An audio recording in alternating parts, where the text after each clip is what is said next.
మీ అందరికీ శుభవార్త చెప్పబోతున్నాను. సీర్స్ అంటూ పార్టీలో చెబుతున్న సంతోష్ మాటలకు అందరూ క్లాప్ కొట్టారు. శ్రీమంతుడైన సంతోష్ పార్టీ చేయటం ఇది మొదటిసారి కాదు. ఇలాంటి పార్టీ ఎన్నో జరిగాయి, కానీ శుభవార్త చెప్పటం మాత్రం ఇదే మొదటిసారి. ఏమై ఉంటుందని అందరూ ఆసక్తిగా సంతోష్ చెప్పబోయే విషయాన్ని వినటానికి రెడీగా ఉన్నారు. పెళ్లి వయసు దాటిపోతున్నా పెళ్లి చేసుకోకుండా బీసించుకొని కూర్చున్న సంతోష్ కుమార్, అతని ఫ్రెండ్స్ ఎంతోమంది ఎన్నో విధాలుగా చెప్పి చూశారు. తల్లిదండ్రులైతే చెప్పి ఇసుగుపుట్టి వదిలేశారు. తనను పెళ్లి చేసుకోమని చెప్పిన వారందరికీ సంతోష్ చెప్పే విషయం సమాధానం ఒక్కటే: నా మనసుకు నచ్చిన అమ్మాయి దొరికే వరకు ఎదురు చూస్తానని. అయితే ఈరోజు అతని మనసుకు నచ్చిన అదృష్టవంతురాలు ఎవరో చూడాలని ఆసక్తి అందరికీ ఎక్కువైపోయింది. ఇన్ని రోజులు సంతోష్ ఎదురు చూసే అమ్మాయి దొరికిందే, ఎలా ఉంటుంది అని పార్టీలోని అందరిలోనూ ఉత్కంఠ ఎక్కువైపోయింది. అప్పుడే సంతోష్ చేయి పట్టుకొని పార్టీలోకి తీసుకొచ్చాడు ఒక అమ్మాయిని. నల్ల కళ్ళద్దాలు పెట్టుకొని సంతోష్ చేయి పట్టుకొని వచ్చింది. ఆ అమ్మాయి చాలా అందంగా ఉంది, కానీ షర్ట్స్ ఎందుకు పెట్టిందో అది స్టైల్ కోసమేమో అనుకుందాం అనుకుంటే కట్టుబొట్టు చూస్తుంటే ఎవరికి ఏమీ అర్థం కాలేదు. అందరినీ ఒకసారి పరిశీలించిన సంతోష్ కొంత సవరించుకున్నాడు. మీ అందరి డౌట్స్ ఏమిటో నాకు తెలుసు. మీరు అంతగా ఆలోచించి బుర్రబద్దలు కొట్టుకోవాల్సిన అవసరం లేదు. ఈమె పేరు రేఖ. తనకు నిజంగానే కళ్ళు కనిపించవు. విషయం చెప్పడానికి నేనేం ఫీల్ అవ్వటం లేదు. మీ అందరికీ తెలియాలని ఈ పార్టీ ఏర్పాటు చేశాను. వీడికి ఏమైనా పిచ్చి పట్టిందా? ఇన్నాళ్ళు ఎంతోమంది అందకెత్తలు వీటి కోసం పడిగాపులు పడుతున్నా పట్టించుకోకుండా ఈ అమ్మాయిని పెళ్లి చేసుకోవటం ఏమిటి అని మాట్లాడుకోవటం మొదలుపెట్టారు.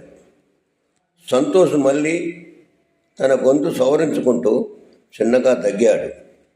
అందరూ కామైపోయారు. రేఖను నేను మనస్ఫూర్తిగా ఇప్పుడు పెళ్లి చేసుకుంటున్నాను. ఇన్నాళ్ళు నేను ఎదురు చూసిన నా ప్రేమదేవత నాకు కనిపించి కనువిందు చేసింది. ఆమెకు చూపు లేకపోయినా నా కంటితో చూపించగలను అంటూ చెప్పుకుపోతున్న సంతోష్ పూర్తయినాక రేఖ మాట్లాడింది. అందరికీ వినయపూర్వకంగా నమస్కారం చేసి తన సంస్కారాన్ని చూపించింది. మంచితనానికి మారుపేరుగాంచిన ఈ సంతోష్ నాకు పరిచయం కావటం నా పూర్వజన్మ సుకృతం. ఎందరో మహానుభావులు జన్మించిన ఈ భారతదేశంలో ఒకానొక గొప్ప వ్యక్తి నా కోసం జన్మించి నన్ను తన దానిగా చేసుకోవటానికి ముందుకొచ్చారు. తనకు నేను ఏ విధంగా కృతజ్ఞతలు చెప్పుకోవాలో తెలియటం లేదు. ఇంత మంచి వ్యక్తి సంతోష్. స్నేహితులైన మీ అందరూ కూడా ఎంతో గొప్పవాళ్ళని నాకు అర్థమైంది.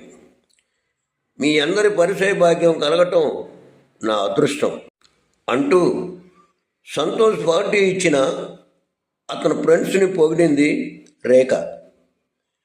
ఇలా తనను పొగుడుతూ ఉంటే సంతోష్ కళ్ళ ముందు నీళ్లు తిరిగాయి. అతని ఆలోచన గతంలోకి వెళ్ళాయి.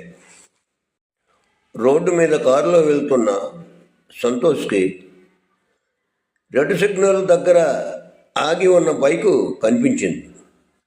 ఆ బైకు పైన ఉన్న అమ్మాయిని అనుకోకుండా చూసిన సంతోష్కి ఒక్కసారిగా ఒళ్ళు పులకరించింది. తను ఎన్నాళ్ళు నిరీక్షణ ఫలితం ఈ అమ్మాయేమో అనిపించేటట్లు ఎంత అందంగా ఉంది రేఖ. మొదటిసారి సంతోష్ కంటికి కనిపించింది. అమ్మాయిని ఫాలో అవుతూ వెళ్తున్నాడు. ఎలాగైనా తను ఎక్కడికి వెళుతుందో ఎవరో తెలుసుకోవాలని అతని తపన. ఆమెను మొదటి చూపులోనే గాఢంగా ప్రేమించాడు సంతోష్. అదే విషయం ఆమెకు చెప్పి ఆమె ప్రేమను పొందటానికి బైక్ని ఫాలో అవుతున్నాడు. అప్పుడే జరిగింది ఒక భయంకరమైన సంఘటన. బైక్ మీద వెళుతున్న ఆమెను ఎదురుగా వస్తున్న లారీ గుద్దేసింది. సడన్ బ్రేక్తో కారు ఆపిన సంతోష్ హఠాత్తుగా జరిగిన ఆ సంఘటనను కొద్దిసేపటి దాకా జీర్ణించుకోలేకపోయాడు. తేరుకొని చూసేసరికి రక్తపు మడుగులో పడి ఉన్న ఆమె కనిపించింది. వెంటనే అంబులెన్స్కి ఫోన్ చేసి హాస్పిటల్లో జాయిన్ చేయించాను. వారం రోజుల తర్వాత తెలిసింది అసలు విషయం. ఆమె చూపును కోల్పోయిందని.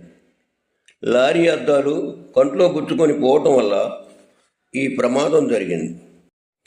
హాస్పిటల్లో ఉన్న అన్ని రోజులు కంటికి రెప్పలా చూసుకొని కొద్దిగా కోలుకున్న తర్వాత ఆమె వివరాలు తెలుసుకున్నాడు. తను ఒక అనాథ, ఆమెకు ఎవరూ లేరు. అయితే ఇప్పుడు తనకు నేనున్నానంటూ చేయూతనిచ్చాడు. తను ప్రేమించినది రేఖనే. తాను ప్రేమించిన విషయాన్ని రేఖకు చెప్పాడు.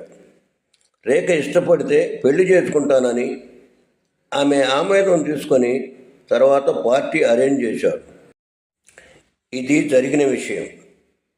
దొంగ ప్రేమ నటిస్తూ ఆడపిల్లలను అవసరానికి వాడుకొని ఆ తర్వాత మోసం చేసే కపటదారులు తిరుగుతున్న ఈ సమాజంలో సంతోష్ లాంటి మహోన్నతమైన వ్యక్తిత్వం ఉన్న వ్యక్తులు నిజంగానే మహానుభావులు.